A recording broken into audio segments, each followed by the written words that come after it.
ለውጥ በራሱ ምንድነው? ለውጥ ከስሜትም ነው የሚጀምረው። የሰው መንፈሳዊነትና የሰው ለውጥስ እንዴት ነው የሚገናኘው? በቃና ሰርግ ላይ የነበረውን ያመናኛውን ውሃ ወደ ወይኑ ጠጅ ቀይሮታል። የሚለወጥ ማንነት ሁለቱ እንዴት አጣጥመን ነው እንቀጥል? የክርስቶስ እግሩ የተቸነከረበት ቦታ ላይ ህይወታችንን እንጀምራለን። ጉዟችን እዚህ ነው።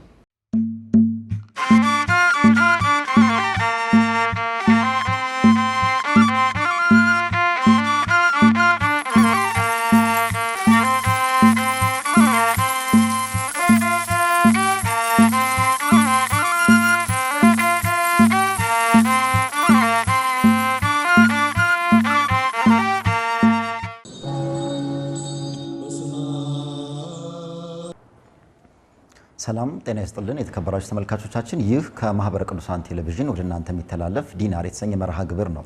በዚህ መርሃ ግብር ማህበራዊና ኢኮኖሚያዊ ጉዳዮች ይዳሰሳሉ። የዛሬው ርዕሰ ጉዳያችን ለውጥና ቤተክርስቲያን ይሰኛል። እንግዳችን ደግሞ ፕሮፌሰር አባ ኃይለ ገብርኤል ግርማ ናቸው። ፕሮፌሰር አባ ኃይለ ገብርኤል ግርማ የቅድስት ሥላሴ ዩኒቨርሲቲ ምክትል አካዳሚክ ፕሬዝዳንት ናቸው። ፕሮፌሰር አባ ኃይለ ገብርኤል ግርማ አሜሪካን ሀገር ከሚገኙ ልዩ ልዩ ዩኒቨርሲቲዎች በስርዓተ ትምህርት አስተዳደርና በስነ ልቦናና ማማከር የዶክተሬት ዲግሪዎቻቸውን ሰርተዋል።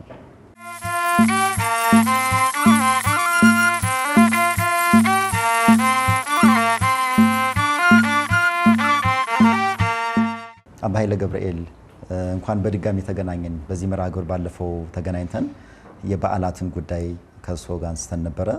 ዛሬ ደግሞ ዓመታት ተቀይሯል። አዲስ ዓመት ላይ ነው ያለነው። ከዚህ ጋር ተያይዞ በተደጋጋሚ የሚነሳው ሀሳብ ለውጥ የሚለው ሀሳብ ነው። እሱን ሀሳብ እናነሳለን።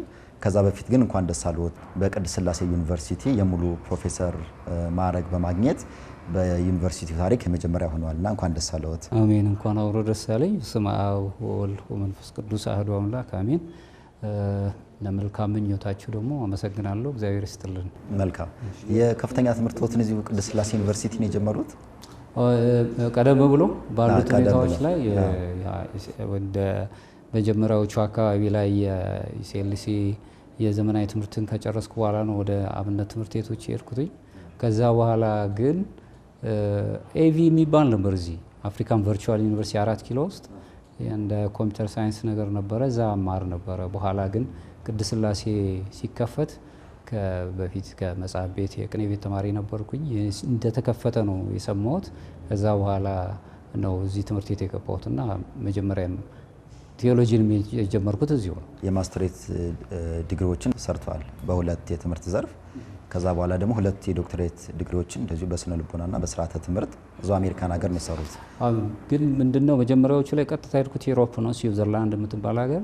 ከዛ የአጭር ጊዜ የትምህርት እድል ነው የነበረው። በኋላ ጊዜ ግን ረጅም ጊዜ ያሳለፍኩት ኢንግላንድ ነው፣ ወደ ኬምብሪጅ ዩኒቨርሲቲ፣ ዩኒቨርሲቲ ኦፍ ሊድስ። እዛ አካባቢ የማስተርስ ፕሮግራሞቼ ቴዎሎጂም እንደገና ማስተር ኦፍ ሳይንስ ኢንፎርሜሽን ስተዲስ የሚባል ሊድስ ቤኬት ዩኒቨርሲቲ እንትን ያልኩት ኖርዝ ኢንግላንድ ማለት ነው። ከዛ በኋላ ግን ወደ ለንደን መጥቼ ለንደን ዩኒቨርሲቲ ኦፍ ለንደን ኢንተርናሽናል ዴቨሎፕመንት ነው ያጠናሁትኝ። በኋላ ነው የዶክትራ ፕሮግራምን ወደ ሰሜን አሜሪካ ያገኘሁት እና ካውንስሊንግ ሳይኮሎጂ የሚል ሳብጀክት የወሰድኩት። በኋላ ሙሉም በሙሉ ወደ ሰሜን አሜሪካ ከሄድኩ በኋላ ለሁለተኛ ዶክትሬት ፕሮግራም ኤዱኬሽናል ሊደርሺፕ ኤንድ ማኔጅመንት የሚል ነው የወሰድኩትኝ። በጣም የሚገርም ነው። ረጅም ጊዜዎትን በመማር ነው ያሳልፈው። ከዛ በኋላ ደግሞ እዚሁ ከፍተኛ ትምህርት በጀመሩበት መጥተው ምክትል አካዳሚክ ፕሬዝዳንት ነው እያገለገሉ ይገኛሉ። ለእኛ ሚዲያ በተለይ ለዚህ ፕሮግራም ቤተኛ ነዎት። ሁለት የተገናኝተን ነበረ። ዛሬ ደግሞ የምናነሳው ርዕስ መጀመሪያ እንዳነሳሁት ለውጥ የሚል ሀሳብ ነው። ብዙ ጊዜ ቼንጅ የሚሉት ነው። እንግዲህ ከስነ ልቦናም ከነገረ መለኮትም እያያያዙ ይነግሩናል።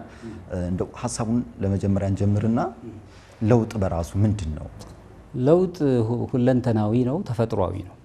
ብዙ ጊዜ በሃይማኖት እይታም ብቻ ሳይሆን የለውጥ ነገሮች የተለየን ነገር ከመፈለግ ጋር የሚመጣ ነው። አይምሮአዊ ነው፣ ስነ ልቦናዊ ለውጦች አሉት። እንደገና ደግሞ መንፈሳዊም አለው፣ የመንፈሳዊ ሂደቶች አሉት። አይምሮአዊ ወይም ደግሞ ስነ ልቦናዊ ስንል ግን ስሜት ሁሉ አለው። ለውጥ ከስሜትም ነው የሚጀምረው። እንደገና ደግሞ ፊዚካል ወይ ደግሞ አካላዊ ለውጦችም አሉት። ለውጥ ስንል የተለያዩ ነገሮችን የምናይበት ነገር ነው። ለውጥ አዎንታዊም አሉታዊም ጎኖች ይኖሩታል። አዎንታዊውን ስንመለከት የሰው ልጅ በተለያየ መልኩ በምንም አይነት ተፈጥሮ ባስገደደው መልኩ በለውጥ ሂደት ውስጥ የሚሄድ ነው። ለውጥ ብለን ስንል አእምሯዊም፣ መንፈሳዊም፣ አካላዊም ስሜታዊም ጭምርን አጠቃሎ የሚይዝ አሁን ካለንበት ነገር ሌላ ነገርን ከመፈለግ ተቃራኒ የሆኑ ሊሆን ይችላል ወይ ደግሞ በዙ አይነት መልኩ ፕሮግረስ ሊያሳይ የሚችል ነገሮችን የምንጠቀምበት ነው ለውጥ ማለት። ስለዚህ ምንም እናቁም ብንለው ሊቆም የማይችል በራሱ የሚቀጥል ግን እኛ ማድረግ የምንችለው ወደ በጎ እንዲሆንልን እሱን እየተከተልን የምንሄደው ነገር ነው ማለት ነው። አሁን ለውጥና ቤተክርስቲያን ደግሞ እናያይዝ። ቤተክርስቲያን ከለውጥ ጋር የሚያገናኛት ነገር ምንድን ነው? ምን ጊዜም እንደውም በጣም የሚደንቀው ነገር አንዳንድ ጊዜ በአዎንታዊው ነው ለመግለጽ እየተቸገረ ነው እንጂ ቤተክርስቲያን የለውጥ ወይ ደግሞ ይሄ ፕሮግሬሲቭ የሆኑ ነገሮችን ከመያዝ አንጻር ጋር ቤተክርስቲያን ብዙውን ነገር የምትጠቀምበት ነው። ምክንያቱም መንፈሳዊ ለውጥ ላይ ነው የምትሰራው ቤተክርስቲያን፣ የአካላዊ ለውጥ ላይ ብቻ አይደለም። መንፈሳዊ ለውጦች ብዙ ነገሮች ያመጣሉ። አንደኛ የግሩፕ መንፈሳዊ ሆኑ ወይ ደግሞ የወል መንፈሳዊነትን ለውጥ ያመጣል። ምክንያቱም ቤተክርስቲያን ራሱ ትርጉሙ ህንፃ ቤተክርስቲያን ብቻ አይደለም፣ የሰው ልጆች አካልም ቤተክርስቲያን ነው። እንደገና የማህበረሰብ ወይ ደግሞ የምእመናን አንድነት ደግሞ ቤተክርስቲያን ነው። የቤተክርስቲያን አባላት ጠቅላላ ለውጥ መንፈሳዊ ለውጥ፣ እድገት ወይ ደግሞ ከእድገት ጋር የተያያዙ ነገሮች የሚመጡት ነገሮች ሁሉ ቤተክርስቲያንን የሚመለከታት ነው። ምንጊዜም ቤተክርስቲያን ከመጀመሪያው ክፍለ ዘመን ጀምሮ እስካሁን ድረስ እንመለከት የተለያዩ አሉታዊም አዎንታዊም ለውጦች ናቸው የሚባሉ ነገሮች ጋሬጣ አለባት። መልካሙን ነገር ግን ስንመለከት መንፈሳዊ ለውጥ ነው የሚያየለው የሰው ልጅ። በእኛ ቤተክርስቲያናችን በተለይ ኦርቶዶክሳዊ ለውጥ ወይም ምንድነው መንፈሳዊነት ነው።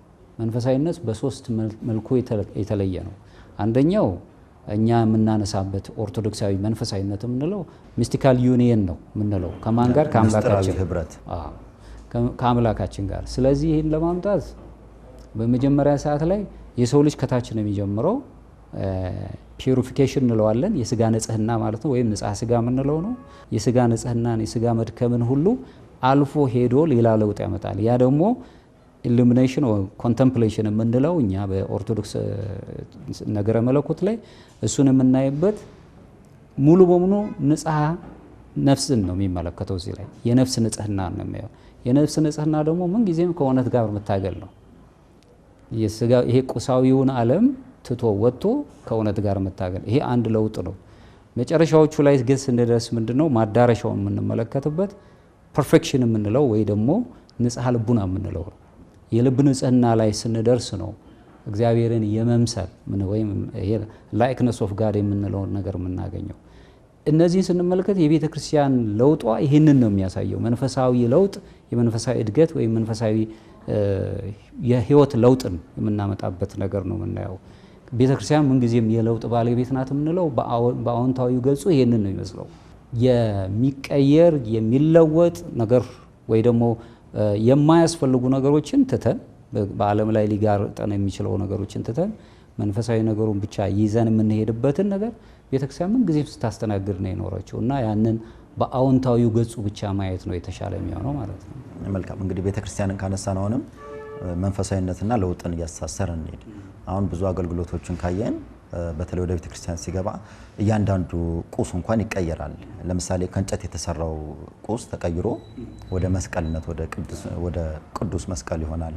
ከዛ ሌሎችም እንደዛው ለምሳሌ ውሃ ቤተክርስቲያን ከሄደ በኋላ ከተባረከ በኋላ ጸበል ይሆናል። ሌሎችም እንደዛው ነው። ተፈጥሯቸው ባይቀየርም አገልግሎታቸውም ስማቸውንም ቀይረው ወደ ለውጥ ነው የሚሄዱ። ይሄን ደግሞ ወደ መንፈሳዊነት እናያይዘውና የሰው መንፈሳዊነትና የሰው ለውጥስ እንዴት ነው የሚገናኘው? ይሄ ትልቁ ነገር ይሄ ነው። እንግዲህ ማደግህ በነገር ሁሉ ይታወቅ ዘንድ እያለ ቅዱስ ጳውሎስ ለጢሞቴዎስ ደቀ መዝሙሩ የሚነግረው ሁልጊዜ የሰው ልጆች እድገት አለባቸው። እድገት የለውጥ ምልክት ነው። በየትኛውም መልኩ መንፈሳዊ እድገት ያስፈልገናል። ሰዎች በስጋ እንኳን በአካል ብንመለከት ህፃን በአይምሮ ግዕዛን ወይ ደግሞ በአይምሮ ህፃንነት ላይ ያለው ሰው የጉልምስና ወይም የጎረምስነት ዘመን ሲመጣ ለውጥ ያሳያል። አካላዊ ለውጥ፣ አይምሮዊ ለውጥ ወይ ደግሞ ስሜታዊ ለውጦች ይቀየራሉ። ይሄ ያለ ነገር ነው፣ ተፈጥሯዊ ነው፣ አንጋፋውም። ግን ቀደም ብለህ እንደገለጽከው ወደ መልካሙ መቀየር ነው ያለው። ቤተክርስቲያን ውስጥ የሚገቡትን ነገሮች ብንመለከታቸው ብዙዎቹ በመባረክ መንፈሳዊ አገልግሎት በመስጠት ለውጥ ያገኛሉ። አሁንም ለምሳሌ ያህል አምላካችን ኢየሱስ ክርስቶስም በዮሐንስ ወንጌል ምዕራፍ 2 ላይ በቃና ሰርግ ላይ የነበረውን ያ መናኛውን ውሃ ወደ ወይኑ ጠጅ ቀይሮታል። ልክ እንደዚሁ ሌላውም ደግሞ ለምሳሌ ያህል መላእክት መጥተው ይባርኩት ነበር የሴሎምን መጠመቂያውን ሰዎች ገብተው የመጀመሪያ የገባ ሰው ይጠመቅና ይድን ነበረ። ለውጥ ነው። ያንንም ይሄ መንፈሳዊውን ለውጥ እንመለከታለን። የምናያቸው ሂደቶች ሁሉ አሁን እኛ ራሳችን ያለንበት ሂደት ከመንፈሳዊ ለውጥ ጋር በጣም የተሳሰረ ነው ያለው። ከስጋዊ ለውጥ የበለጠ መንፈሳዊ ህይወታችን የተለወጠ ነው የሚሆነው። ይመንም አይመንም፣ አማኝ ይሁንም አይሆንም፣ ይሄን ያለን ቤተክርስቲያን ውስጥ የሚለው የሰው ለውጥ በተለያየ መልኩ ይቀየራል። አካላዊውን ቅድም እንደገለጽኩት በተለይ በዚህ በ4ኛው ክፍለ ዘመን ድረስ የነበረው ነው እስከ 5ኛው ክፍለ ዘመን የነበረው አውግስቲን የተባለው ጸሐፊ ሲናገር ምንድነው የሰው ልጅ በማንኛውም አይነት መልኩ ለውጥን የሚያሳይ ሆኖ ይገኛል ብሎ ነው የሚናገር። በአብዛኛው እሱ እንደውም የሚጽፈው ምንድነው ኮንፌሽን and the city of God የሚለው ጽሁፉ ላይ ሲናገር የእግዚአብሔር ከተማ እና ንስሐን በገለጸበት መጽሐፉ ላይ ሲናገር የሰው ልጆች የመታደስ ህይወትን የሚያገኙት በለውጡ ህይወት ውስጥ መንፈሳዊ ለውጥን ያሳያሉ። ያ በቤተ ክርስቲያን ውስጥ ነው የሚሆነው። ምን ጊዜም የሰው ልጅ አካላዊ የሆኑ ጥያቄዎች አሉበት፣ ቁሳዊ የሆኑ ጥያቄዎች አሉ። ያ ሲሟላ ግን እርካታዎች ገንዘብ ማድረግ ያቅተዋል፣ ሌላ ነገር ይፈልጋል። መንፈሳዊውን ነገር ለማግኘት ይጥራል። አሁን የጎደለኝ ምንድነው ብሎ እንዲያስብ ያደርገዋል። አውግስቲን የሚያነሳባቸው ነጥቦች አንዱ እሱ ነው። እንደውም ምንድነው ፍጹም የሆነ መንፈሳዊውን ለውጥ ወይም መታደስን እየፈለገ ይሄዳል የሰው ልጅ እስከምን ድረስ እግዚአብሔርን እስከመምሰል፣ ቅድም እንዳልነው ይሄ the likeness of God የሚለው እዛ እስከመምሰል ድረስ ለውጦቹን እየጠበቀ ነው የሚሄደው። መጨረሻችን የሚሆነው ግን በጽድቅ ተገልጸን አምላካችንን መምሰል ነው የሚለው እና የሰው ልጅ አሁን ይሄን በመንፈሳዊ መልኩ ብቻ ሳይሆን በስጋም ብናይ ከቤተ ክርስቲያን ጋር ብንመለከት ሰውን ሰው የሚያሰኛቸው ነገሮች ካሉ አካላዊ ለውጡ፣ መንፈሳዊ ለውጡ፣ እንደገና ደግሞ ስነ ልቦናዊ ለውጡ ነው። የስነ ልቦናዊ ለውጡ ከፍተኛም ይዘትም አለው። የሰው ልጅ መለወጥ የማይችለው ባህሪውን ነው። ባህሪ ከአምላክ የተሰጠ ነው። ጠባዩን ግን መለወጥ የሚችልባቸው መንገዶች አሉ።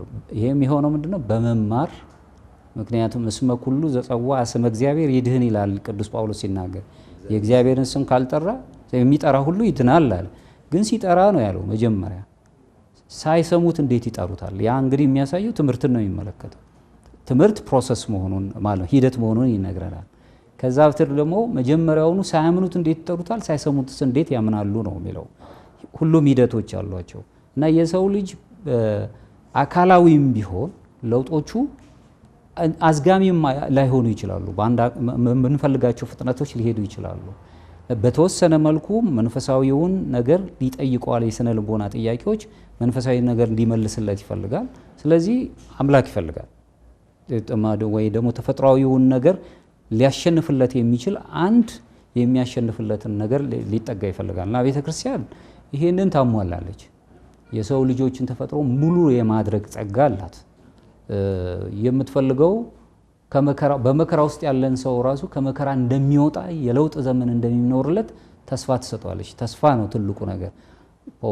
አቡነ ሽኖዳ የግብጽ ቤተ ክርስቲያን አባት ፓትርያርክ ሲናገሩ ተስፋ ማለት በጣም ድቅድቅ ጨለማ ባለበት ቦታ ላይ ትንሽ ጭላንጭል መስኮትን የምታሳይ ብርሃንን ትመስላለች ብሎ ነው የሚናገሩ። ያለ ተስፋ ሰው ልጅ አይኖረው። ተስፋ ሲሰማው ወደ ለውጥ አቅጣጫ እንዲሄድ ያግዘዋል። ስለዚህ ቤተክርስቲያን የሰው ልጆችን ተስፋ በመቀጠል የለውጥ ሂደት ውስጥ እንዲኖሩ ታደርጋለች ማለት ነው።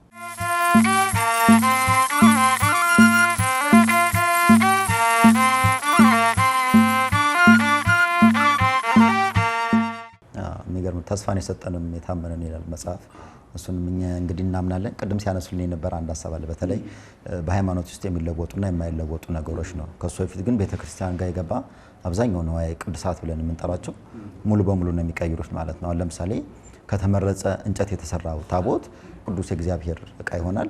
ሌሎችም እንደዛው ነው። አሁን የሚለወጡና የማይለወጡ ነገሮችን እናያቸው። አሁን ሃይማኖት ራሱ አለ። ከዛ የሃይማኖት ውስጥ ደግሞ ያለ መንፈሳዊ የእድገት ሂደት አለ እና በሃይማኖት ውስጥ የሚለወጥና የማይለወጥ ነገር ምንድነው? አሁን እዚህ ጋር ማነሳው ምንድነው? አብዛኛው ሰው ለውጥ የሚለውን ሐሳብ ይዝና እያንዳንዱን ነገር አንስቶ የመለወጥ አለበት ብሎ የለውጥን በጎ ጎኑ ወስዶ ግን ደግሞ ለማይለወጥ ነገር ለማዋል የሚያደርጉ ሂደቶች መሀል ላይም የሀሳብም እንደገና ደግሞ የአስተዳደርም ግጭት ሲፈጥሩ ይታያሉና በሃይማኖት ሂደት ውስጥ የሚለወጥና የማይለወጥ ነገር ራሱ ምንድን ነው?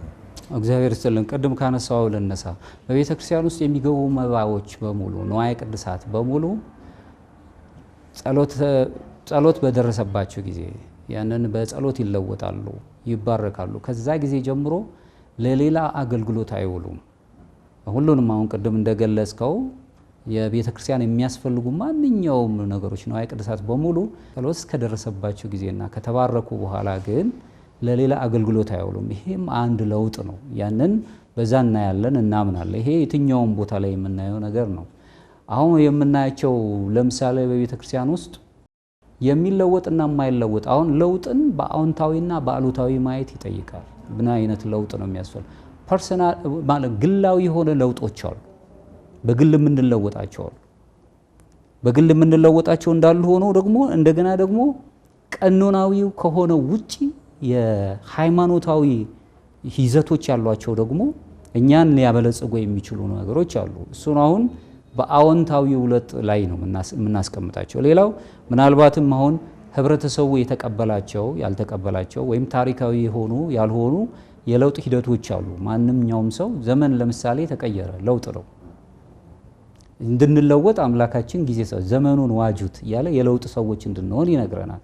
ምክንያቱም በፊት አሁን ጊዜውን ስንመለከት በጣም ፍጥነቱ በጣም ከመብዛቱ የተነሳ የሰው ልጆችን ይቀድም የሚችል ሰዎች የሰሯቸው የተለያዩ ንጥረ ነገሮች አሉ። አሁን አርቲፊሻል ኢንተለጀንስ የምንላቸው ብዙ ነገሮች፣ እነዚህ ነገሮች አሁን ህብረተሰቡንም እየፈተኑ ነው ያሉት። አይደለም ሃይማኖተኞቹን፣ በዓለም ደረጃ ያለውን ሁሉ እየፈተኑ፣ ከጥቅማቸው ይልቅ እንደውም በጣም የሚፈትኑት ነገር እየበዛ ነው ያለው።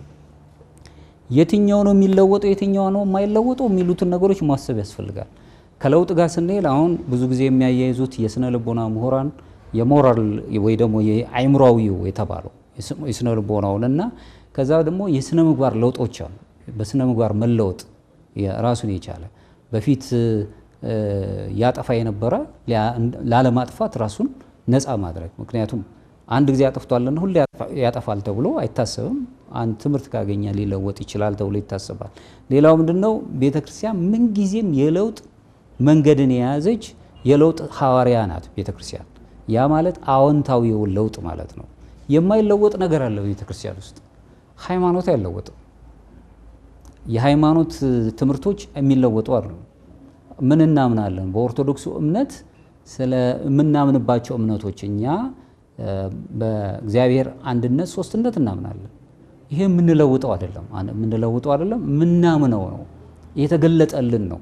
ሃይማኖት ማለት መገለጥ ነው፣ ሬቨሌሽን ነው፣ ራሱን የቻለ ተገልጾልናል፣ ያንን ያገኘነው ነው። እና እንደገና ደግሞ እውነታዊ መሆኑን ደግሞ እናረጋግጣለን። በምን? በቅዱሳት መጻሕፍት እናረጋግጣለን። ከዛ አንጻር ይሄን የምንቀይረው አይደለም።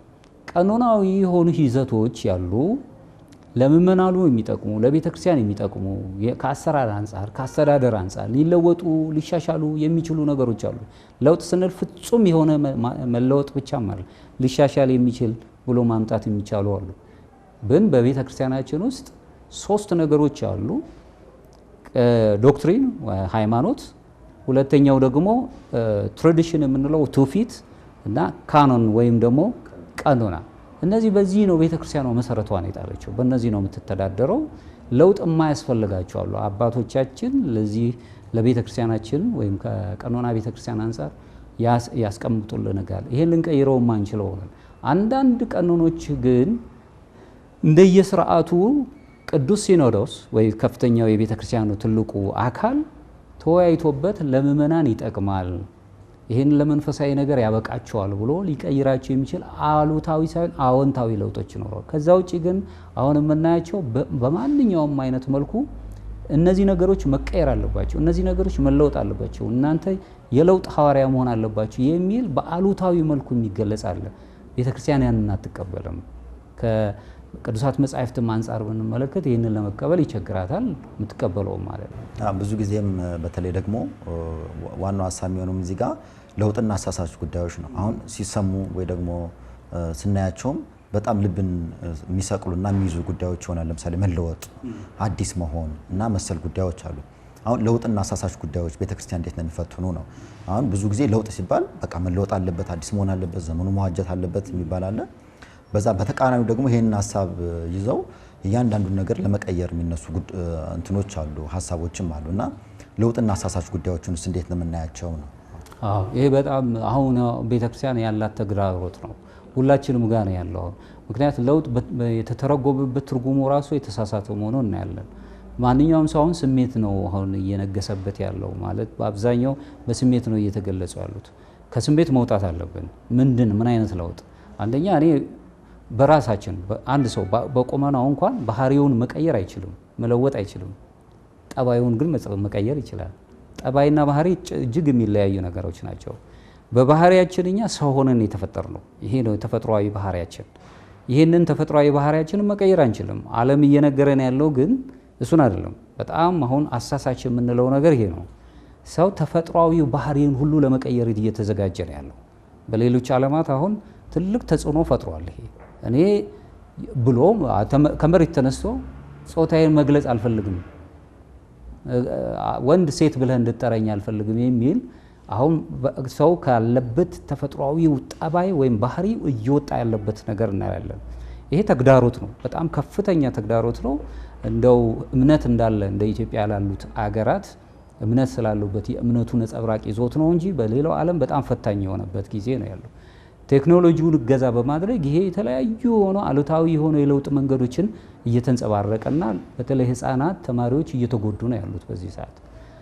ከዚህ ጋር የአማንያን ብቻ አይደሉም አሁን ይህንን የለውጥ ሂደቶችን በጣም ወደ ሌላ አይነት መንፈስ እየወሰዱት ያሉት ያመኑ የሚመስሉ በእምነት ውስጥ ጥላ ውስጥ አለን የሚሉትም በማንኛውም መልኩ ለውጥ ያስፈልጋል የሚል አሁን ይኸውም ኒው ጄኔሬሽን ሪሊጅን የሚባሉ አሉ። ይሄ በጣም አደገኛ አካሄድ የሚካሄድበት ሰዎች ሰውነታቸውን ትተው ስሜታቸው ብቻ ነክሶ የሚኖርበት ነገር እየሄደ ነው ያለው። እሱ በጣም መጠንቀቅ ማወቅ የሚጠይቅ ነው። እንደገናም ለዚህ መልስ መስጠትም ያስፈልጋል።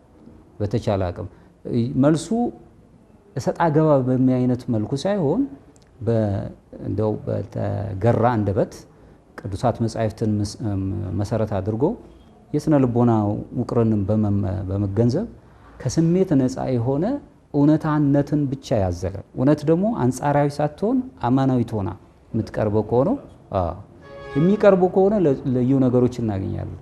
አሁን እውነት የሚመስሉ ለውጥ የሚመስሉ ለውጥ ያልሆኑ ነገሮች ግን እናያለን። ሰዎች ከስሜቱ የተነሳ ራሱ የክህነትን አያያዝ በቤተ ክርስቲያን ውስጥ ያሉትን የክህነት አያያዝ ራሱ ከመሬት ተነስቶ አንድ ሰው መለወጥ አለበት ብሎ የሚጠይቃል። ምንድነው ለውጥ? ምንድነው ለማድረግ ያሰብከው? የትኛው ጋር ነው ለመሄድ የፈለግከው? የእኩልነት ጥያቄ ይሄ አሁን የኢኳሊቲ ጥያቄዎችም ስላሉ ይሄ ነገር እንዲህ መሆን አለበት ከሌሎቹ ምዕራባውያን እይታ አንጻር ተነስተው እነዚህ ነገሮች መለወጥ አለባቸው ብሎ ያነሳል። እሱ ነው ችግሩ? የካህናቱ ይሄኛው ነው ችግሩ? ወይስ ምናልባት በዓለም ላይ የመጣው በዓለም ላይ ነው ተግዳሮት የሆናቸው ኬዝ ነው ይሄንን ነገር ይፈጠራል? ራሱ መሰረቱ ያንን ሐሳብ የመጣው መሰረቱ እሱን ማጥናት ይጠይቃል። እሱን ለምን ለምሳሌ ድርጊትን ሳታውቅ እንደው ምክንያቱም ሳታውቅ ድርጊትን አትኮንን ይባላል በሊቃውንት አባባል። በእኛ አሁን ቤተክርስቲያንን ቢሆን በጣም ትልቁ ተግዳሮት የሆነው ክህነትን እንደ ምንደኝነት የማየት ነገር እንዳይፈጠር ምን እናድርግ? ምን እናድርግ? መተቸት ብቻ መውቀስ ብቻ ሳይሆን ምንድነው የሆነው? ከየት ነው የመጣው? ይሄ ለምን የቀድሞ አባቶች እንደዚህ አልነበሩም? አሁን ምንድነው የፈጠረው? ዓለም ላይ የተፈጠሩ ምክንያቶች እናያለን። መብላት መጠጣት ያቃተው ሰው ምንም ነገር ከማድረግ ወደ ኋላ አይደለም። ስለዚህ ምንድነው የምናደርግለት? በቤት ውስጥ ብዙ ሰው ያለው ሰው ጥቂት ነገር መብላት መጠጣት የማይችልበት ነገር ሲፈጠር ምንድነው የሚያደርገው? ስለዚህ ከዛ መንፈስ እንዲወጣ ምን እናደርግ የሚል የምክክር ነገሮች ያስፈልጉታል። ጣት ብቻ እየቀሰሩ መሄድ በጣም አደገኛ ነገር ይፈጥራል። ቤት ወደ የትኛው ማንን ነው የሚወቅሰው? ሁሉም ሰው በየራሱ ነፃ አይምሮ አለን። መቼም አይምሮ ግዛን የሚባል ነገር አለ። አይምሮ ግዛን ስላለኝ ብቻ የሰዎችን መብት እንድነካ ግን እድል አልተሰጠኝም። ስለዚህ ነፃነትን ከኃላፊነት ጋር እንዲይዘው መሆን አለበት። ስለዚህ ወደ ሌላው እጄን ስቀስር ምንድነው ችግሩ? የኔንም ስላልተአወቀ ሊሆን ይችላል። ለውጥ ጋር ባለው መልኩ እነዚህ ሰዎች ካልተለወጡ፣ በአይምሯቸው ካልተቀየሩ፣ ብሎ ነው የሚያስቀምጠው። ምንድነው ለውጥ? በምን አይነት አይምሮዋዊ ለውጥ ምንድነው? እሱ መታወቅ አለበት መጀመሪያ። እሱ ባልታወቀበት መልኩ ገሳጮች ብቻ ምንሆን ከሆነ መልስ አናገኝም። ሁልጊዜ ያንን እያጮው ነው። እኔ ምናልባት የራሴ ጥያቄዎች አሉኝ። ሁልጊዜ ጥያቄዎች ምንድነው? የሰው ልጆችን ተስፋ የሚያስቆርጥ ነገር ብቻ ነው አሁን በዓለም እየሰማን ያለው። ተስፋ ጭሮ ለምሳሌ አሁን በጣም ብዙ መከራ የበዛበት ነው። ከዚህ መከራ ከበዛበት ዓለም እንደምንወጣ ጭላንጭል ተስፋን የሚያሳይ የትኛውም ቦታ ላይ የትኛውም መድረክ አንሰማ። ምንድነው ይሄ የሚያመጣው? የሚመጣውን ትውልድ በቃ ይሄንኑ ዝም ብሎ የሚጮህ ሁሌ ተበደልኩኝ እንዲህ ሆንኩኝ የሚል ብቻ እንዲሆን ነው የምናደርገው። ከዛ አውተን ይሄም አለ፣ ግን ይሄን አሸንፈን መውጣት የምንችልበት ተፈጥሯዊ የሆነ ጸጋ ተሰጥቶናል። ከዛ በለጠ ደግሞ መንፈሳዊ ጸጋ አለን። ስለዚህ አባቶቻችን ከደረሰባቸው መከራ የበለጠኛ አልደረሰብንም።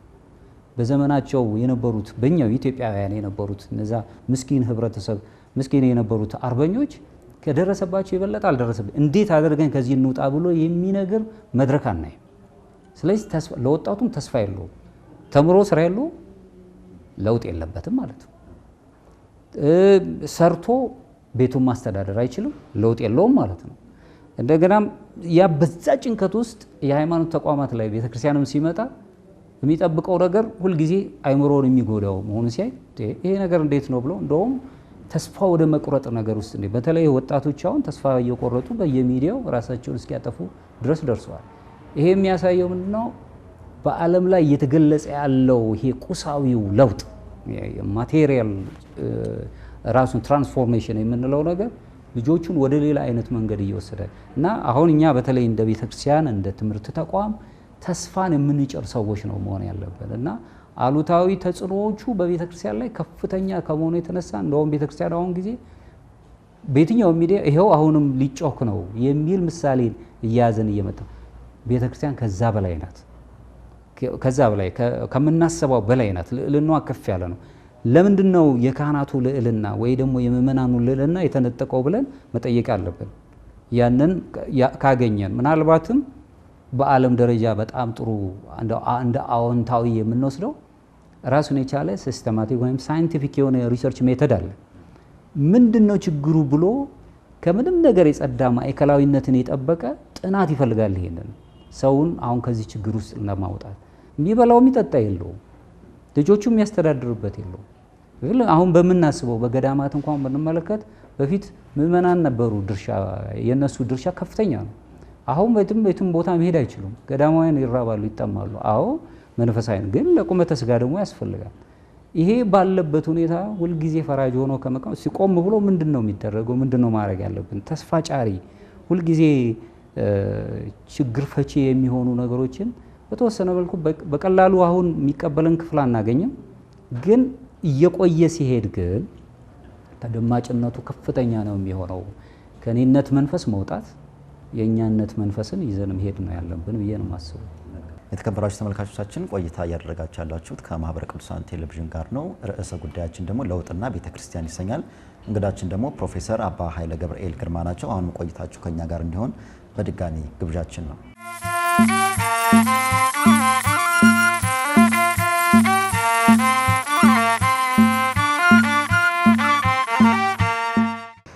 እንግዲህ አባ ኃይለ ገብርኤል ግርማ ቆይታችን አሁንም ለውጥን የሚመለከተው እንደቀጠለ ነው።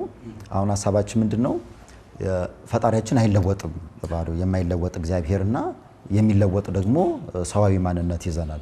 ሁለቱ እንዴት አጣጥመን እንቀጥል? አሁን እኔ እግዚአብሔር አልለወጥም ይላል፣ ፈጣሪያችን በባህሪው አይለወጥም። እኛ ደግሞ በእያንዳንዱ ሂደት ከመወለድ ጀምረን በመንፈሳዊ ሂደትም በለውጥ ሂደት ውስጥ ነው የምናልፈው እና የማይለወጥ እግዚአብሔርና የሚለወጥ ማንነት ሁለቱ እንዴት አጣጥመን ነው እንቀጥለው? በጣም ጥሩ። ይሄ በጣም የኦርቶዶክስ ነገረ መለኮት የሚስቲካል ቴዎሎጂ ነው፣ ሚስጥራዊ ህይወትን ያዘለ ነው እንጂ እንደ ምዕራባውያን ሲስተማቲክ ወይም ደግሞ ይሄ ምንድነው ሳይንሳዊ በሆነ መልኩ የምንሄድበት የነገረ መለኮት ጥናት አይደለም። ወይም ነገረ መለኮት በኦርቶዶክሱ ትምህርት ላይ አጥንተን የምንጨርሰው አይደለም፣ የምንኖረው ኑሮ ነው ወይ ኩነት ነው። ለዚህ ነው ቴዎሎጂ አንዳንድ ጊዜ በመሳሳት በአብዛኛው ብናገረው ቅር አይልም። ምክንያቱም ስህተቶች ተፈጥረዋል። በኦርቶዶክሱ ዓለም ቴዎሎጂ ሲገለጽ ያገላለጹ አብዛኛው ብዙ ሰዎች the queen of all science እያሉ ሲገልጹ እንሰማል። ስህተት ነው እሱ። ከሳይንስ በላይ ንግስት የሆነች ብሎ ነው መግለጽ ነው እነሱ ያሉ። ከሳይንስ ጋር አይገናኙም። ሳይንሳዊ አይደለም። በኦርቶዶክሱ ሲገለጽ ቴዎሎጂ is a mystical union with God ነው። ከእግዚአብሔር ጋር በህብረት የምንኖርበት ምስጢራዊ ህይወት ማለት ነው እንጂ ወይ ደግሞ በግዕዙ ሱታፌ ወይም አማልክት ዘበጸጋ ማለት ነው። የጸጋ አማልክት እንሆናለን እኛ ሁላችንም የሰው ልጆች እግዚአብሔርን እያወቅን የነዚህ ሶስቱን መንገዶች ንጽሐ ስጋን፣ ንጽሐ ነፍስንና ንጽሐ ልቦና ስንደርስ መጨረሻ ላይ ሱታፌ አምላክ ነው የምናገኘው፣ አምላካችን እንመስለው እና በዚህ ትምህርት ውስጥ አሁን እግዚአብሔር የማይለወጥ አምላክ ነው። ቃሉ የማይታበል ነው። ሁልጊዜ የታመነ አምላክ ነው። ሁሉም ለፍርድ ቀና ነው። እሱ ይፈርዳል፣ እሱ ያድናል። ይህን እናምናለን። አሁንም የምናገረው የኦርቶዶክስን ነገረ መለኮት ነው። በኦርቶዶክስ ነገረ መለኮት ላይ the primary theology is from the orthodox perspective liturgical theology ነው ማለት ነገር የሥርዓት አምልኮ ትምህርት ማለት ነው። መሰረታችን እሱ ነው፣ የመጀመሪያ ተቀዳሚ። በዛ ውስጥ ህይወታችን የሚጀምረው በመስቀል ላይ ነው። አሁን ራሱ ያለ ነው መስቀል ድህነት ነው። መስቀል ደግሞ መከራም ነው አይደለ? በዚሁ ድህነት ላይ የክርስቶስ እግሩ የተቸነከረበት ቦታ ላይ ህይወታችንን እንጀምራለን። ጉዟችን እዚህ ነው። የለውጥ ሂደታችን ከዚህ ነው የሚጀምረው። እዚህ ቦታ ላይ የምንጀምርበት ጥምቀት ነው። በጥምቀት በእምነታችን ጥምቀት፣ በጥምቀት ደግሞ የእግዚአብሔር ልጅነትን አግኝተን እንቀየራለን። አሁን ከእናታችን የተወለደውን ውልደት በመንፈሳዊ ልደት ደግሞ በዮርዳኖስ ተጠምቀን ለውጥ እናመጣለን ማለት ነው። ሰው የነበርነው ክርስቲያን ሆነን አሁን ምንድነው we can restore the image of God ነው የምንለው። እኛ አሁን የእግዚአብሔር አርአያ አምሳል አለን። ግን በነበረው የኃጢአት መንገድ በጥምቀት የእግዚአብሔር ልጅነትን አግኝተን እግዚአብሔርን መምሰል እግዚአብሔርን አሁን ፍጹም የሆነው ሂደት እንጀምራለን። አሁን ይሄንን ነው ከምዕራቡ ዓለም ጋር የምንለያየው። ምዕራቡ ዓለም አሁን ድነናል ብሎ ይናገር። አዎ ድነናል፣ ግን ይሄ ድነት ሂደት እንጂ ፍጻሜ አይደለም ነው በኦርቶዶክሱ ፍጻሜ አይደለም። ስለዚህ አሁን የመጀመሪያው ጥምቀታችንን ስናገኝ ድነት አግኝተናል። ለምን? የእግዚአብሔር ልጅነት የሥላሴ ልጅነት አገኘን። አይበቃም። ከዚህ በኋላ በሜሮን እንታተማለን።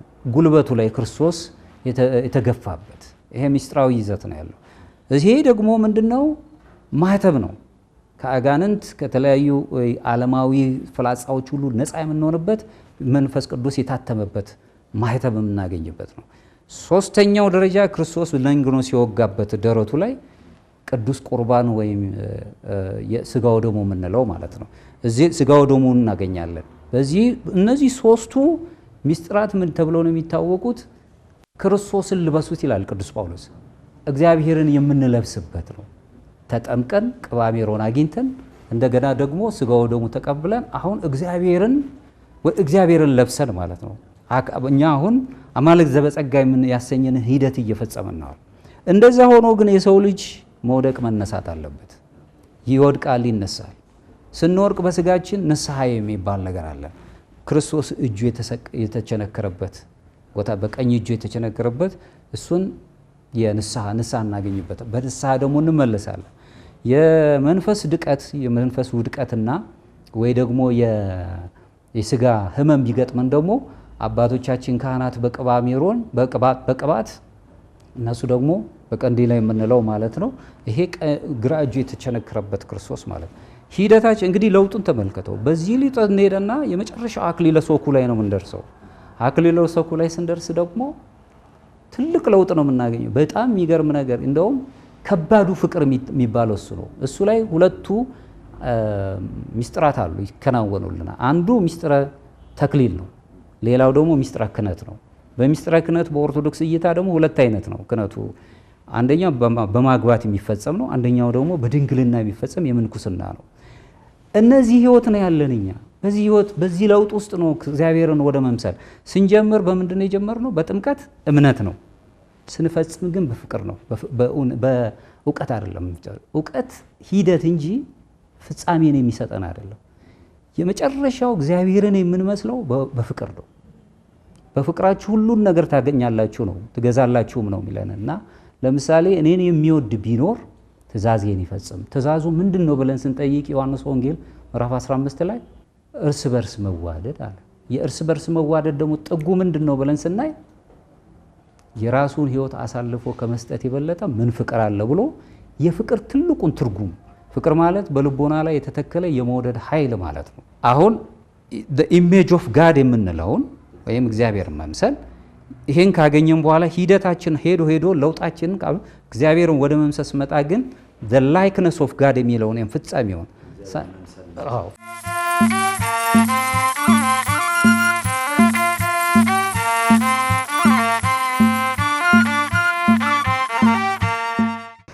እንግዲህ አባ ኃይለ ገብርኤል ግርማ ቆይታችን አሁንም ለውጥን የሚመለከተው እንደቀጠለ ነው። አሁን ሐሳባችን ምንድነው? ፈጣሪያችን አይለወጥም በባህሪው የማይለወጥ እግዚአብሔርና የሚለወጥ ደግሞ ሰዋዊ ማንነት ይዘናል። ሁለቱ እንዴት አጣጥመን እንቀጥል? አሁን እኔ እግዚአብሔር አይለወጥም ይላል፣ ፈጣሪያችን በባህሪው አይለወጥም።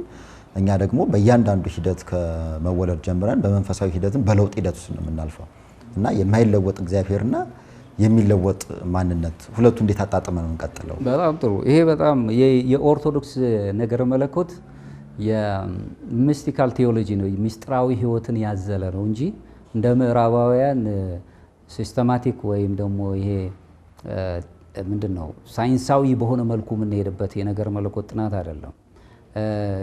ወይም ነገረ መለኮት በኦርቶዶክሱ ትምህርት ላይ አጥንተን የምንጨርሰው አይደለም፣ የምንኖረው ኑሮ ነው ወይ ኩነት ነው።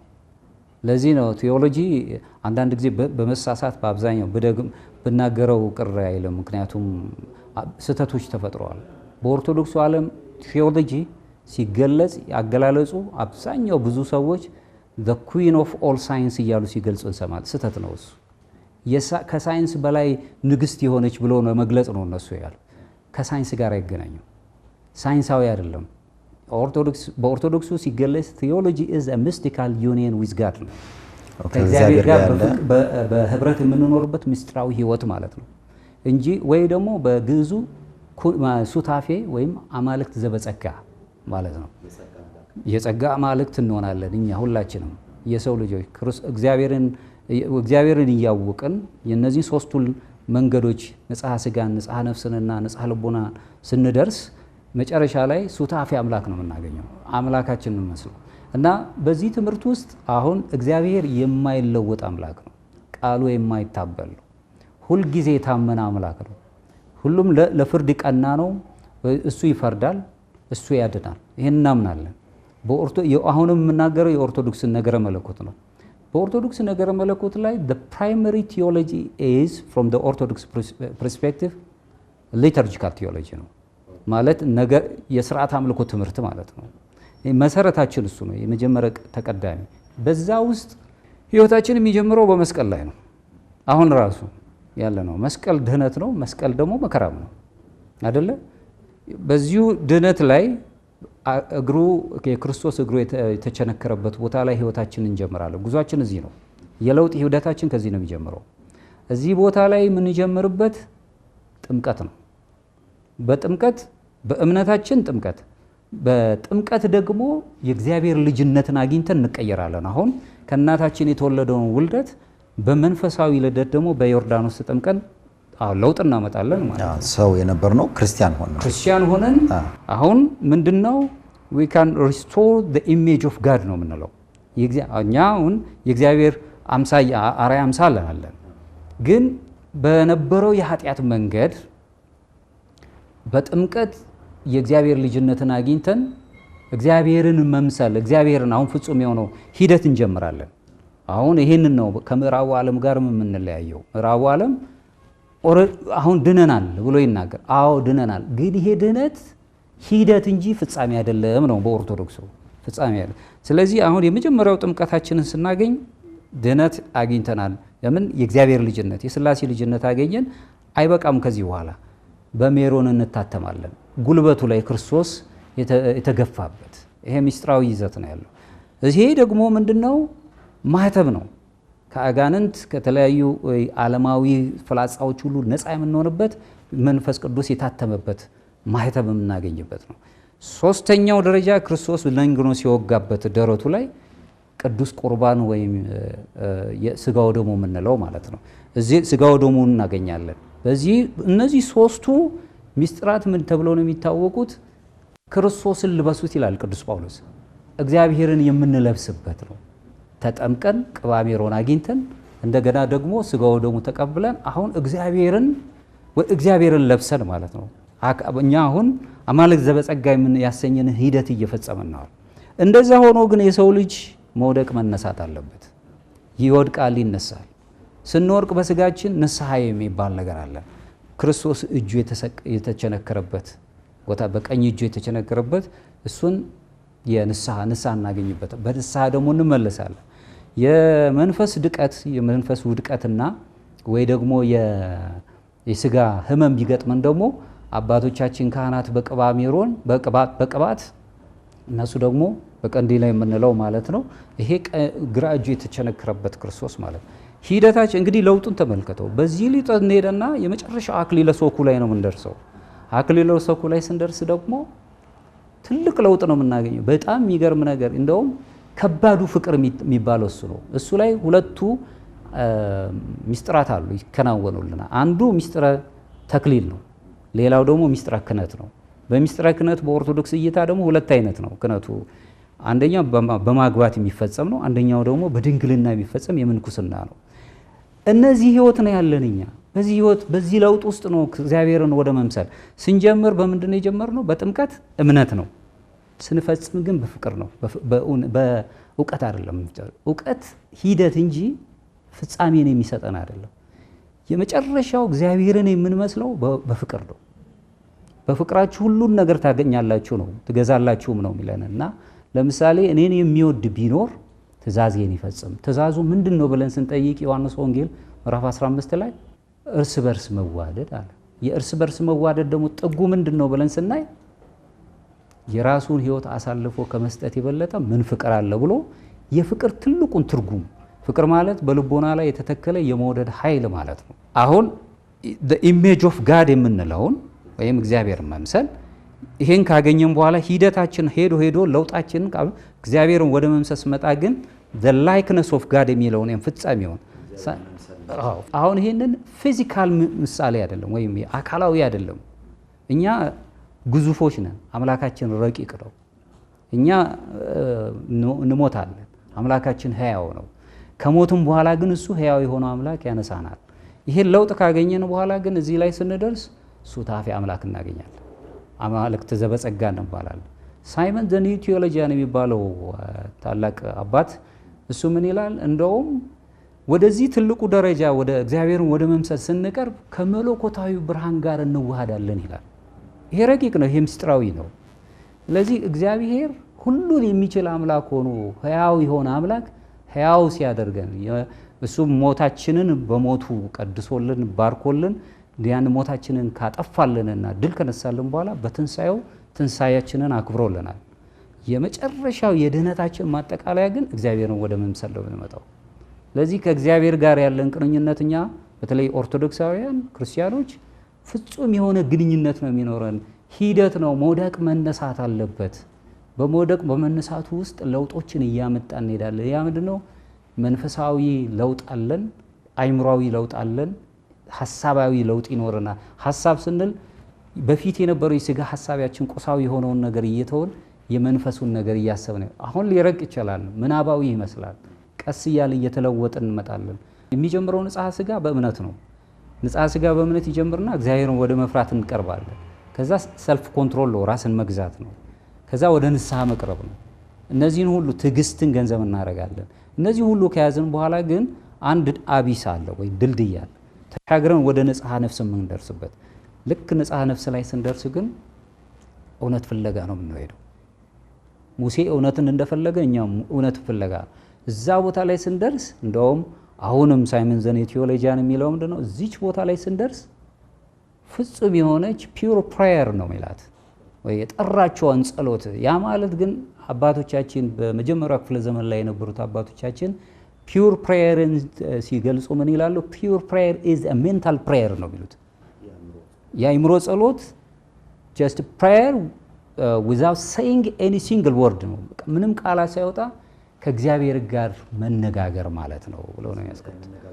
አርሞሞ ያለበት ተመስጦ ያለበት ከእግዚአብሔር ጋር ያለን ፍጹም የሆነ ግንኙነት ምናደርግ ወይ ደግሞ በእኛ ቤተክርስቲያንም አለች ኪሪየ ለይሶ ማለት እግዚኦ መሐረነ ክርስቶስ እሷን እየጸለዩ በገዳማት ይኖራሉ አባቶቻችን። ፍጹም ያውም የፍጹም ጸሎት ናት። እሷን እየጸለዩ ኮንተምፕሌት ያደርጋሉ፣ በተመስጦ ውስጥ ይኖራሉ። ያንን የምናደርግበት ልክ የመጨረሻው ግን ፐርፌክሽን ወይም የነጽሐ ልቦና ላይ ስንደርስ ግን እግዚአብሔርን ወደ መምሰል አሁን ካለው ከቁሳዊው ዓለምና ከፍላጻዎቹ ከአጋንንት ጾሮች እየተላቀዱ ወተን እግዚአብሔርን ወደ መምሰል እንዳውም እናንተ የዓለም ብርሃን ናችሁ ነው አይደል ያለው። አካላዊ ብቻ ይሄ አሁን ምን በመንፈስ መንፈሳውያን በመንፈስ እንደውም ብርሃናውያን ወደ መሆን እንመጣለን። ይሄ ነው የነገረ መለኮት በኦርቶዶክስ ዓለም ላይ ማለት ነው። በጣም የሚገርም ነው። ደስ የሚል ነገር ነው። በጣም የሚመስጥ ነገር ነው እየነገሩኝ ያሉት። አሁን ደግሞ ሐሳቡን ትንሽ መለስ እናድርገውና አሁን አንድ ሰው አልለወጥም ማለት ይችላል። በተፈጥሮም በመንፈሳዊ ሂደቱም በቃ አልለወጥም ባለሁበት ነው መቀጠል የምፈልገው ማለት ይቻላል። ያለ ለውጥ መኖር ይቻላል። ለውጥ ተፈጥሯዊ ነው ብለናል። አልለወጥም ማለት የሚቻልባቸው ነገሮች በጣም አስቸጋሪ ነው የሚሆኑት። ተፈጥሮ ራሱ እንድንለወጥ መንፈሳዊ አይምሮአችን ራሱ እንግዲህ ለውጥ የሚጀምረው ከሐሳቤ ነው። እሱ ሁሉ ራሱ እንድንለወጥ ያስገድደናል። ግን አንዳንድ ሰዎች እዛው ባሉበት ቦታ ላይ እኔ አልታደልኩም እንደውም አንዳንዴ በጣም እግዚአብሔርን አምላክን እስከ መውቀስ ድረስ እኔ የተፈጠርኩት ለዚህ ነው እስከ ማለት ድረስ የሰው ልጅ ሁሉ ጸጋ ተሰጥቶላል እና እዛው ባሉበት ላይ ቆመው ሲቸገሩ እናያለን። ግን ለውጥ በራሱ ደግሞ ይገፋል። ካልተለወጥን ደግሞ እንዳለ ይሄ አዎንታዊው ለውጥ ካልተለወጥን ደግሞ ያው ፍጻሜው መጥፎ ነው የሚሆነው። እንደዚህ ማድረግ አልችልም ማለት ሰው በቃሉ ሊል ይችላል። ግን ፊዚካል አካላዊ ለውጥ እንኳን ራሱ ያስገድደናል። በማንበብ በመማር በተለያዩ መልኩ የሚመጡ ደግሞ ለውጦች አሉ። አይ እኔ እዚህ አልሆንኩም ይሄን ነገር አልፈጽምም ማለት የማይችልበት ደረጃ ላይ ይደርሳል የሰው ልጅ። ግን አሁን ትልቁ ችግር ምንድነው? አንዳንድ ጊዜ ይሄኛውን አዎንታዊውን ለውጥ ካለመቀበልና እንዲሁ ዝም ብሎ በምናባዊው ነገር ከመኖር የተነሳ ወደማያስፈልጉ አሉታዊ ለውጦችን ያስከትልልኛል ወይም መሸሸጊያ የሆኑ ነገሮችን እንፈልጋለሁ ብለን ወደ የሶስት ነገሮች ውስጥ እንዲገቡ ብዙ ሰዎችን ያስገድዳቸዋል። እንዲህ አይነት ነገር ግን ሰዎች ምን ጊዜም ለለውጥ ራሳቸው የተዘጋጁ ናቸው። ሕፃን የነበረው ወጣትነት ዘመን ይኖረዋል፣ ይለወጣል። አካላዊ ለውጥ አለው፣ የሐሳቤ ለውጥ አለው፣ መንፈሳዊ ለውጥ አለው ራሱን። ለዚህ እኮ ነው ቅዱስ ጳውሎስ ማደግህ በነገርህ ሁሉ ይታወቅ ዘንድ እያለ ወጣቱን ጢሞቴዎስን ደቀ መዝሙር ነው የሚነግረው። ሁልጊዜ ማደግ አለብን። እድገታችን ከታች መሰረት ጥለን ነው የምናድገው። ከዛ በኋላ ወደ ላይ እናድጋለን። የእድገት መጨረሻ ነው ብለን አንልም። ወደ ጎን ማደግ ይመጣል፣ ለሌሎችም ማደግ እንዳለብን። ስለዚህ ሐሳቢያችን እየተቀየረ እኛ አዎንታዊ ወደ ማድረግና ወደ አዎንታዊ መምጣት ነው ያለብን እንጂ ባለንበት ቆመን ካሁን በኋላ መለወጥ የለብንም የሚሉ ነገሮች ከተፈጠሩ አስቸጋሪ ነው። አንዳንድ ጊዜ እውነት የሚመስሉ ቤተክርስቲያን ለምሳሌ በምዕራቡም ዓለም ላይ ያሉ ክርክሮች ናቸው የሚነሱ ነገሮች። አሁን ጥንታዊ መባል በራሱ አዎንታዊም አሉታዊም ገንጻሉ። እንደ ፕሪሚቲቭ አድርጎ ኋላ ቀርነት አድርጎ የመግለጽም ነገር ይታያል። ጥንታዊነት ግን አሁን ብሉይ ስንል የቀድሞ ነው እየገለጽን ያለው የቀደመው ቀዳሚ መሆኗን መግለጽ ነው ቤተክርስቲያንን እዚህ ላይ። ለምሳሌ በኦርቶዶክስ ዓለም ቅድም ትውፊት ብለናል ወይም ደግሞ ትራዲሽን ቲ ካፒታል ቲ ነው። ስሞል ቲ ካደረግን የምንገልጽበት ካልቸሩን እየገለጽ ነው። ይሄኛው ግን ትውፊት ነው፣ ቅዱስ ትውፊት የምንለው። ስለዚህ እንደውም እኛ ሆሊ ትራዲሽን ነው የምንለው ራስን። ለዚህ አሁን በዚህ አይነት ሂደቱ ስንሄድ የምንገልጸው ምንድነው? ቤተክርስቲያን ቀዳማዊት መሆኗን እንግዲህ የሰማይ ደጅ ተብላ የተገለጸች በዛቲ ሆታ ለሰማይ ማነው እቺ የሰማይ ደጅ ናት።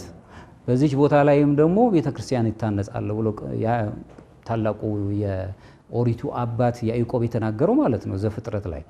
ከዛ አንፃር ቤተክርስቲያን ቀዳሚት መሆኑን እናያለን። ቀዳሚት መሆኗ ግን አሁን ያለውን ሂደት ግን አትገነዘብ ማለት አይደለም።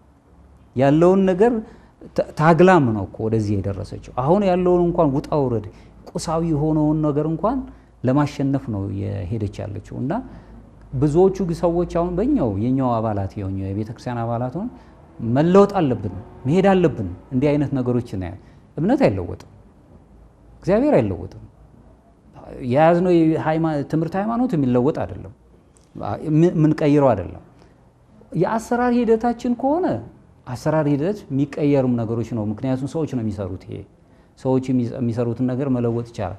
እንደ አሰራራችን ደግሞ ማደግ ነበርብን። አዎ ዓለምን የምናሸንፍ ለዓለም ጎልተን የምንታይበት ነገር መኖር አለበት። እንደው ምናልባት ከዚሁ ጋር ቢያያዝ በዓለም ደረጃ አሁን በጣም በእምነት ደረጃ በቁጥር ማለት ነው አማኞች እየጨመረ የመጣው የኦርቶዶክስ አማኝ ነው። ወደ ቀደመይቷ ቤተክርስቲያን እንመለስ እያለ ነው ምዕራቡ ዓለም። በሰሜን አሜሪካ ውስጥ ብንመለከትም በአውሮፓ ውስጥ የምናየው አንደኛ ተፈጥሮን ያከብራል።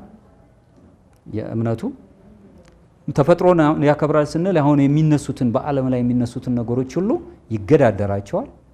ከዛ በተረፈ ደግሞ ሰው ተፈጥሮን አክብሮለት ነፃነቱን ጠብቆና ኃላፊነቱን እንዲወጣ ቤተክርስቲያን እድሉን ትሰጠዋለች። ከዛ በተረፈ ደግሞ የዚህ እግዚአብሔርን የመምሰል ወይም ሱታፊ አምላክ ወይም ደግሞ ቴዎሲስ ብለን የምንለውን ያንን ህይወት እንዲሳተፍ ደግሞ እድል ትሰጠዋለች። ስለዚህ አንድ ሰው ከመሬት ተነስቶ በቤተክርስቲያን ውስጥ ያለም ሰው አይ እኔ መለወጥ የለብኝም፣ ለውጥ አያስፈልግም፣ ባሉት ሁኔታዎቹ ላይ ይበቃኛል ብለን የምንሄድበት አለን። ብዙ ተግዳሮት አለ ማለት ነው። እዚህ ጋር ሁለት ሀሳብ እናንሳ። በተለይ ደግሞ የተፈጥሮ መቀበል የሚለው በዚህ በፍልስፍና ያሉ ሊቃውንት የሚገልጹትም ከዚህ ከሎጂክ ከአመክንዮ አልፎ ወደ ክሪቲካል ቲንኪንግ ከዛ ከምክንያታዊነት አልፎ ነገሮችን መስራትና ራሱ ተፈጥሮን መቀበልም አንድ የእውቀት ደረጃ ነው። ከእውቀት ደረጃዎች ላቅ ያለውም እሱ ነው ይላሉ። ከዚህ ጋር እያይዞ የሚያነሱልኝ አንድ ሀሳብ ምንድን ነው? በተለይ ደግሞ ለውጥ፣ አዲስ፣ ፍቅር የሚሉ ሀሳቦች በራሳቸው በጣም ጥሩ ናቸው፣ ደስ የሚሉ ናቸው። ግን ደግሞ በመጥፎ ሁኔታ ሰዎቹ ብዙ ጊዜ ሲጠቀሙ ይታያል። ይሄ እኮ ለውጥ ነው፣ ይሄ እኮ ፍቅር ነው፣ ስለ ፍቅር ብዬ ነው እንዲያረኩት፣ ይሄ እኮ ክርስትና ነው፣ እኔ ስለ ክርስቶስ ነው እንደዚህ የማደርገው ይላል። ስለዚህ በእነዚህ በጥሩ ስሞች አስታከው የሚመጡ መጥፎ የሆኑ ጉዳዮችን እንዴት ነው ተቋቁመን ማለፍ የምንችለው? አሁን ለምሳሌ በፍቅር ስም፣ በለውጥ ስም፣ በአዲስ ስም የሚመጡ ጉዳዮችን እንዴት ነው ማለፍ የሚቻለው? ቅድም ያነሳው ነው። አንዳንድ ጊዜ ሎጂክ የሚመስሉ ግን ሎጂክ ያልሆኑ ነገሮች አሉ። ሎጂክን እንዴት እንገልጸዋለን?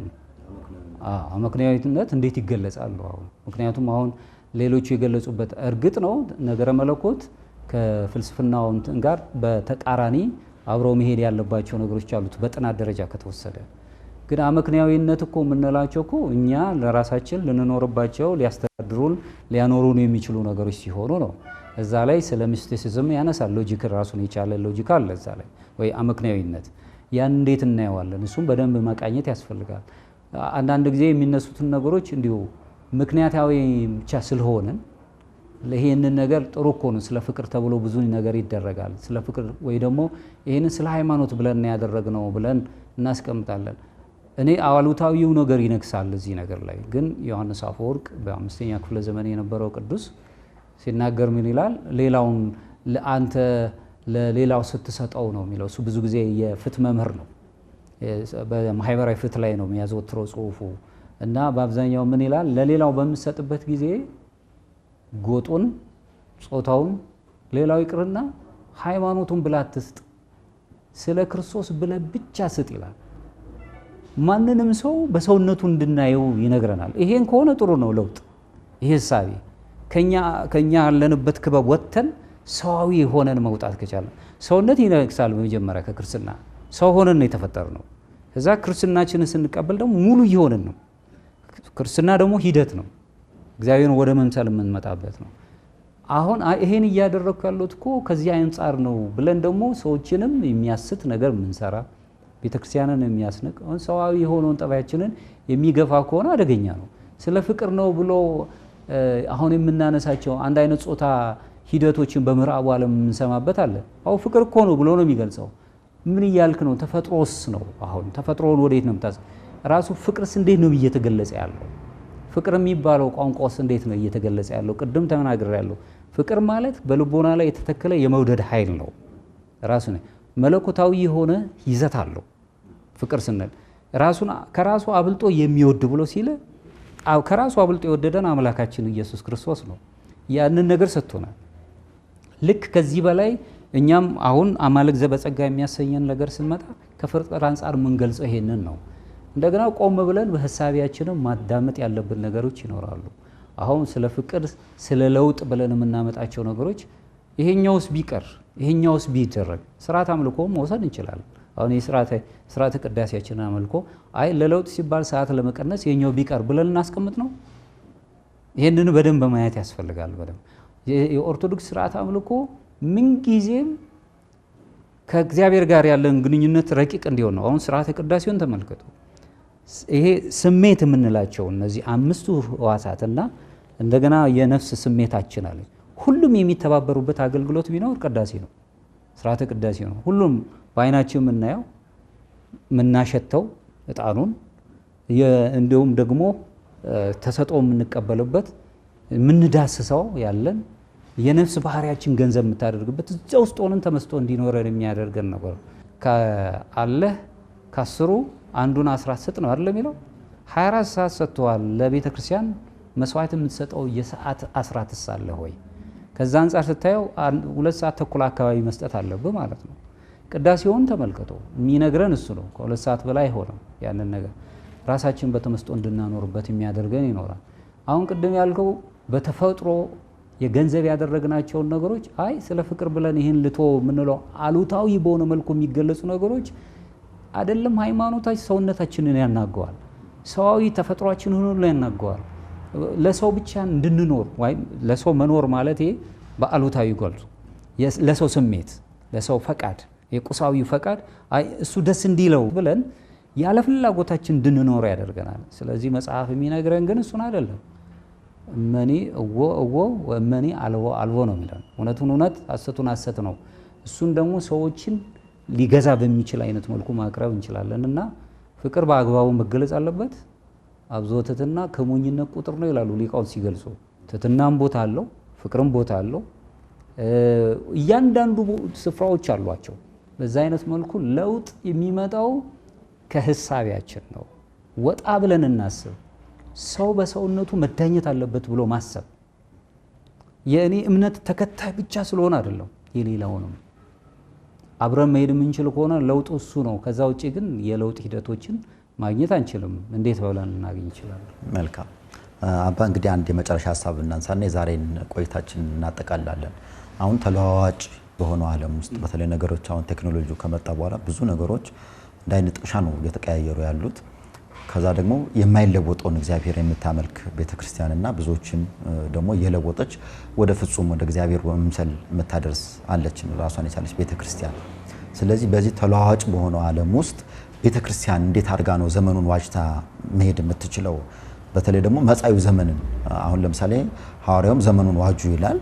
ከዛ የማይለወጥ ደግሞ እግዚአብሔር አልለወጥም የሚለውን አምላክ ደግሞ የምታመልክ ቤተክርስቲያን አለች። ተለዋዋጭ በሆነው ዓለም ውስጥ ዘመኑን ዋጅታ እንዴት ቤተክርስቲያን መቀጠል አለባት? ራሷንስ እንዴት መለወጥ አለባት? ከዚህ ጋር ተያይዞ ቅድም ያነሱልኝ ደግሞ ትልቁ ሀሳብ ተስፋ የሚለው ነው። ለራሷ ለቤተክርስቲያንም እንደ ተቋምም እንደ ምእመንም እና አጠቃላይ እንደ ህብረትም ከዛ ደግሞ ለሌሎችም ተስፋ ወደ መሆን እንዴት ድረስ ይሄን ሀሳብ ያነሱ። እግዚአብሔር ይስጥልን። በጣም ትልቁ ጥያቄ እሱ ነው። አሁን በዙሪያችን ኢትዮጵያን ብንመለከታት በዙሪያችን ብዙ አፍሪካን ወንድሞቻችን አሉ። አሁን ብዙዎቹ የሚጠይቁት ጥያቄ ይህንን ነው።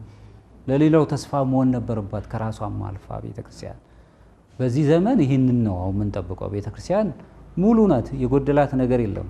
አሁንም ቅዱስ ዮሐንስ አፈወርቅ በ5ኛ ክፍለ ዘመን የተነሳው አባት ምን ይላል?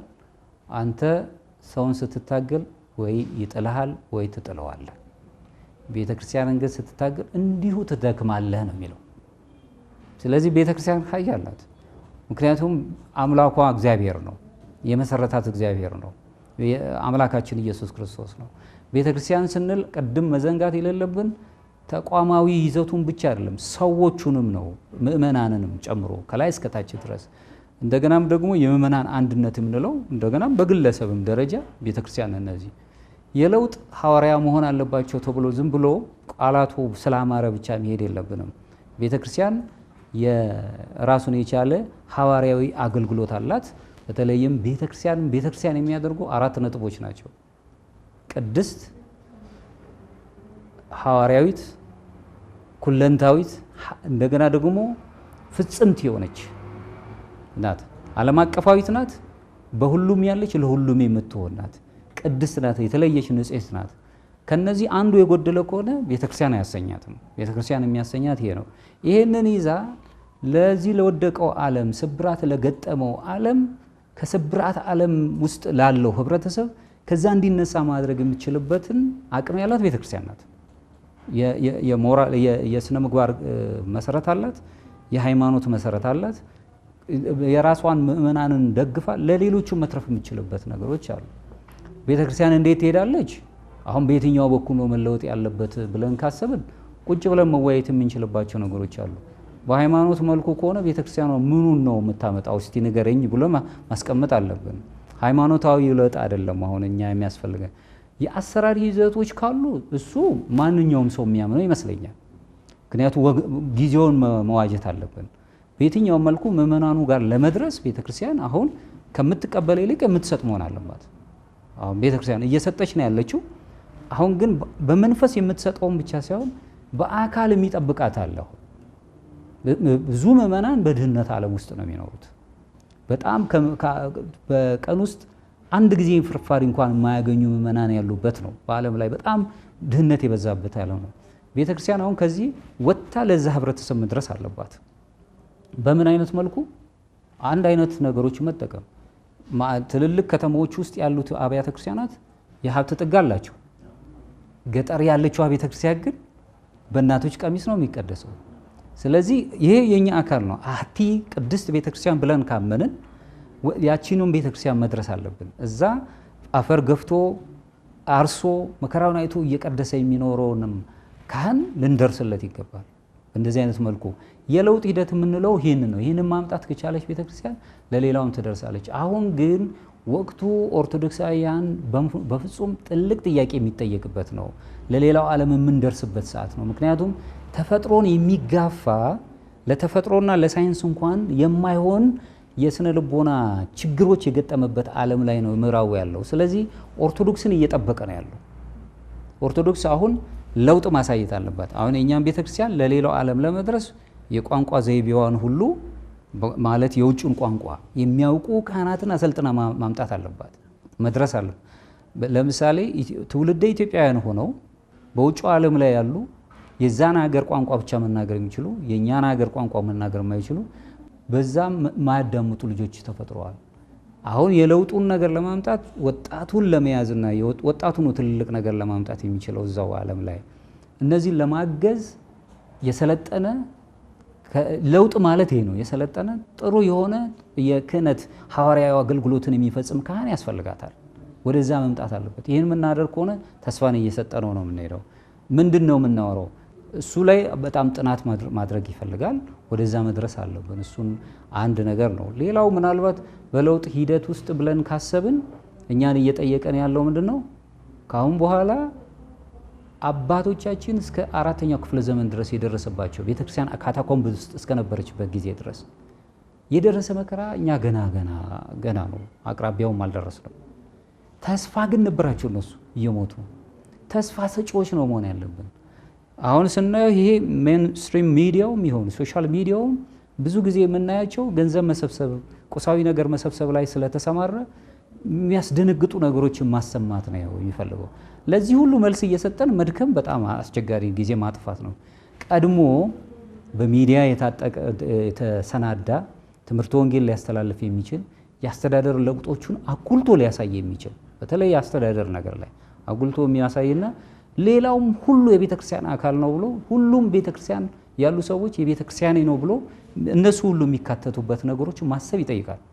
ይሄ እንደው ዝም ብሎ አፋዊ ሳይሆን አዎንታዊ እንደው ባየንባቸው ነገሮች በትክክል መገለጽ አለበት። እንዲሁ ዝም ብሎ በቃል ብቻ መነገር ስላለበት ሳይሆን ሁሉም ሰው አካል ነው፣ የቤተክርስቲያን አካል ነው። በምን ትረዳለህ? የምትረዳው ሊረዱ የሚችሉ ሰዎችም ከቁሳዊው አንጻር ተጠግተው ቤተክርስቲያኗ እንዳይጎዷት መጠንቀቅ ይፈልጋል።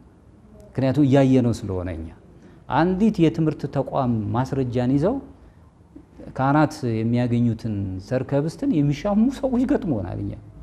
ይሄም በጣም አደገኛ ነገር ነው። ከዛ በተረፈ በየሚዲያው እንዲሆንን ብቻ ሳይሆን ከዚህ እንወጣለን።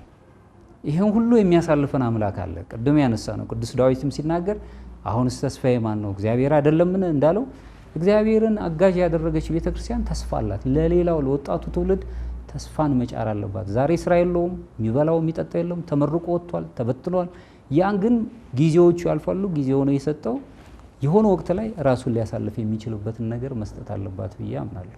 እሺ ፕሮፌሰር አባ ኃይለ ገብርኤል ግርማ ፈቃደኛ ሆኖ እዚሁ ቢሮ ድረስ ተገኝተን ይህን መርሃ ግብር እንድንቀርጽና መርሃ ግብሩን ደግሞ ለምእመናን እንድናስተላልፍ ስለፈቀዱ እናመሰግናለን። ጊዜዎትንም ስለሰጡ እናመሰግናለን። እግዚአብሔር ይስጥልን፣ እግዚአብሔር ያክብርልን። አሜን። እኔም ለሚዲያው በጣም እግዚአብሔር ይስጥልን፣ በጣም አመሰግናለሁ። እንደዚህ አይነት ነገሮች መቀጠል አለባቸው። ሰውን የተስፋን ሰጥተን በተስፋ እንዲኖር ማድረግ አለብን።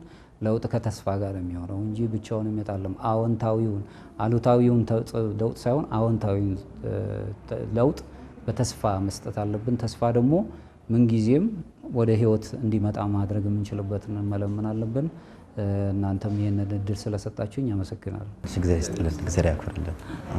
የተከበራችሁ ተመልካቾቻችን ለውጥን በሚመለከት ከፕሮፌሰር አባ ኃይለ ገብርኤል ግርማ ጋር የነበረን ቆይታ በዚህ ተፈጽሟል። ስለተከታተላችሁ እናመሰግናለን።